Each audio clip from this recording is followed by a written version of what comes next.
opening statement and then open it to questions. Jim, whenever you're ready.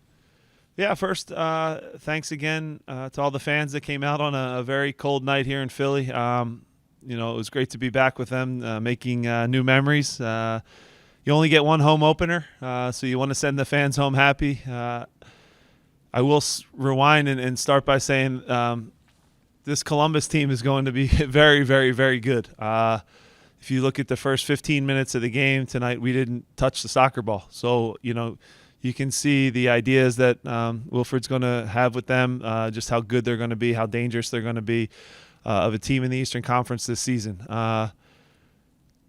Having said that, it took our guys a little bit of time. As a coach, all you can try to do, and as a staff, give them ideas to solve problems when problems arise. And they gave us some real problems in the first 15 minutes. It's a unique formation and unique way of playing. You can prepare for it on tape, but once you see it live and the amount of technical players they have that can pass and move, like I said, we're trying to give our guys enough information that they can solve the problems in the run of play. I thought halfway through the first half, we started to get around the ball a little bit better. Our center backs kind of figured it out themselves that if they released more, with their midfielders or with Zelarayan when he'd come off the back line, it gave us more access to the ball. It turned them over a little bit, and we started to look like ourselves again. When we gave them time and space, they passed around us, and we were just chasing. So that's going to be a very good team, like I said. I will give our guys credit, though, for adjusting on the field by themselves and figuring it out, and then starting the second half like us. I think the first goal right off the bat is a ball win in midfield with Jose being aggressive, a forward pass, a turn in the green zone, and then we're right in on goal. So, again, everybody came in and contributed off the bench, obviously. Great for Joaquin to make a play like that to turn the game. And again, in this building, for whatever reason, it's hard for teams to play against us. We can grind and suffer together a little bit, and they can come at us a little bit. But when we do go in transition, you saw tonight that we can be pretty lethal. Left a few goals on the board there, I think, tonight. But as I talked about with Jonathan before, I think the offense takes a little longer to click. But overall, 4 goals at home, 3 points. We'll take it. Jim, the DJ had his final say at the whistle, I think, playing Aretha Franklin up there. Don't think we've heard from you since one of your friends across the league had something to say about you. Was this a response tonight? Who said which? What I don't know who said it. The anonymous quote. First of all, anonymous quotes are for cowards, and people are very brave when they make anonymous quotes. I went through all the people it possibly could have been, and there's like 2 or 3 that would come off as a loving quote and kind of an appreciative quote that could possibly be. There's a couple that if it's them, I'd love to find out who said it. We did use it in the film session yesterday. I reminded the guys, yes, everybody's in love with us right now and picking us to win the Eastern Conference, but championships aren't won on paper. Paper means nothing, so we have to still. We still have a doubter, out there, in whoever made that quote. So it always motivates the guys. But again, I will go on record saying people that give anonymous quotes are cowards. Jim, Joaquin Torres. I mean, there's nothing really else to say about that play. I mean, what you've been praising him a lot in preseason. Is that just kind of exactly what you've been seeing on the training field? Yeah, look, it's a shame because we have. I think 5 or 6 guys tonight that are warming up, and I have to look down at them, and I know they're starters, starting quality, in this league. So it's hard, and they're going to get their opportunities. So we've really preached to the guys, everybody's got to be patient. Whatever amount of minutes you get, you have to maximize. And I'll just say Joaquin maximized his minutes. Within 20 seconds, he makes a game-changing play. And the pass he makes there that's a next level pass because I thought, probably like the rest of the people in the stadium, that he was going to play the easy ball, which was out wide, and we kind of, keep possession, but it's not a killer pass. And he goes against the grain and sees Julian in a way that the special players can see. I never had that in my bag as a player, so it must be fun. But Joaquin's going to help this team a ton. I think he's going to contribute a lot, and great kid, works so hard, and I'm glad that the fans got to see almost instantly just how special he's going to be.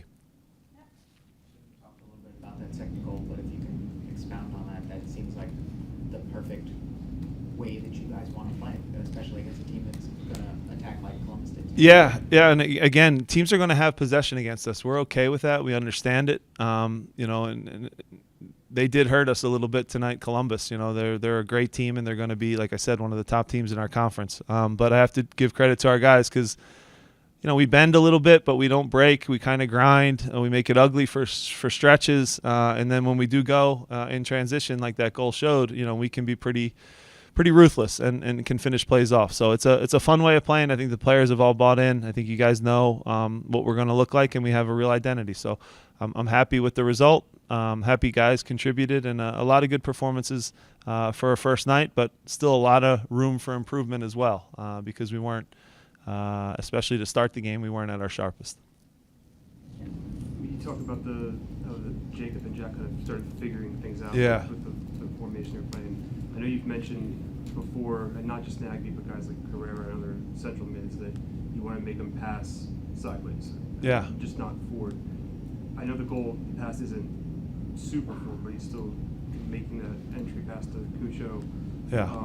What did you think after that? That you guys kind of just contained Darlington? There weren't too many significant shots after that. Is that kind of part of the? Yeah. Look, I've said it about I said Darlington, Zelarayan and Cucho are the key right up the spine of their team, and Darlington is going to dictate tempo of the game no matter who he's playing against, no matter what minute it is. He's incredible. In between the 18s, I said there's no better player at keeping possession, and he's hard to win the ball off of. But as the game went on, I think we got around him a little more, at least made it uncomfortable for him. Zelarayan, I have to give credit to the center backs. I joked with Jacob just a second ago that he almost looked like a midfielder tonight because he was flying out of the back line. He's 40 yards over our midfield line, which is scary, but he had to do it in this game because if you let Zelarayan receive a ball with nobody on him, he can really hurt you. So Jack and Jacob were really brave stepping out. Jose picked up some second balls in there, and again, we started to look like us because without pressure to the ball, nobody can defend. The best defensive teams in the world can't defend if there's not pressure to the ball. So once that picked up, I'd say from the 25th minute of the first half on, I think we started to look more and more like ourselves. And then to start the second half was really the key where the guys took some information, executed, and really, went for the killer instinct or went for the killer blow there. You mentioned a couple of times you started to look more like yourselves. Your starting lineup, 11 guys who were on the team last year. Yeah.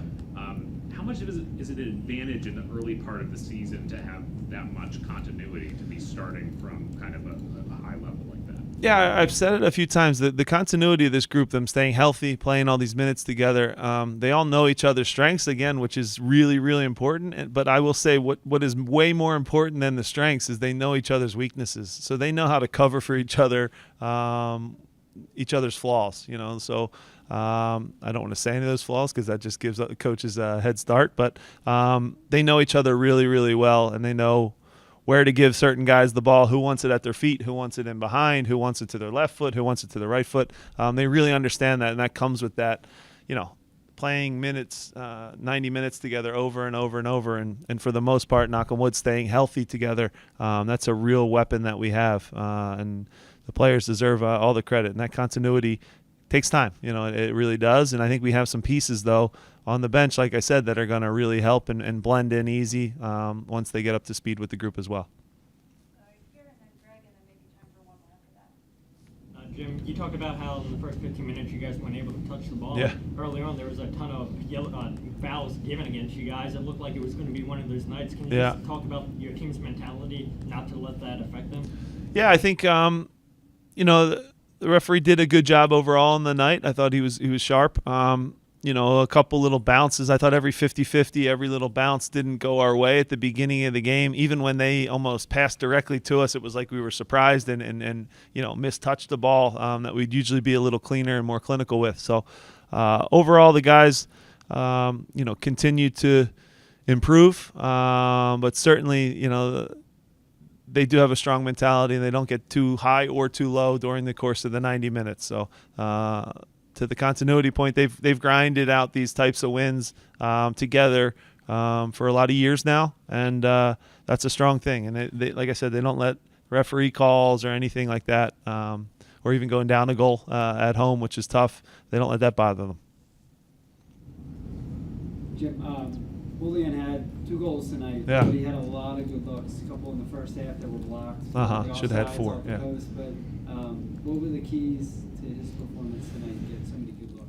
Yeah, he's had, first of all, he had an amazing preseason.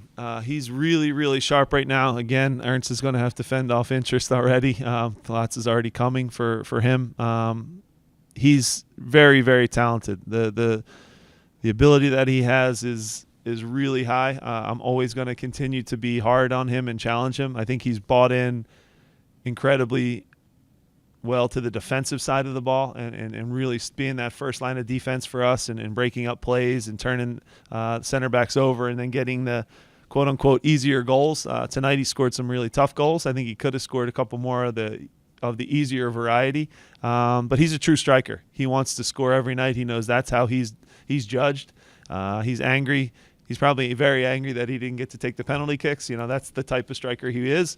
Every good striker, every great striker I've ever been around or played with has a little bit of that nastiness in him. I'll put it this way. He kicks the center backs just as much as they kick him, which is a good quality to have. So you feel him when you play against him. Can't say enough good things about Julian, and it's going to be a special season for him. I hope it's a full season. That's all I'll say, because he's playing really well already. Any last question? Great. Thanks, Jim. Thanks.